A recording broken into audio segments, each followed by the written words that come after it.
तुम्ही मला महाराष्ट्रात ब्राह्मणाचा वायरमन दाखवा बा. अशी बेकार चोट कामं नाही करणार. ती कामं आपणच करावं. धरली वायरची टाकला मेला. सगळी लफड्याची कामं आपल्याकडे. बायका जाळून मारणे, बायको असताना बाई ठुणे, सगळे कुटाण्याचे काम म्हणलं का आपल्याकडं.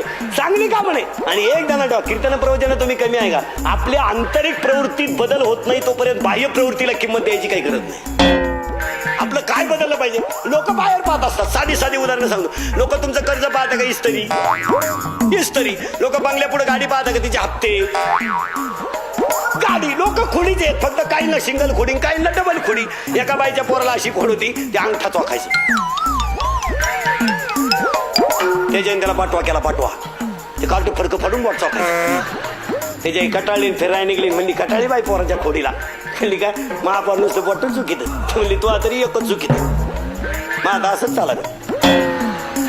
पण आता नाही चालत. म्हणली का आता माझ्या पोर तोंडात बोटही घालीत नाही, त्याला ध्यान राहत नाही. म्हणली का मी औषध केलं. म्हणली काय नाही, फक्त त्याला चड्डी ढिल्ली शिवली.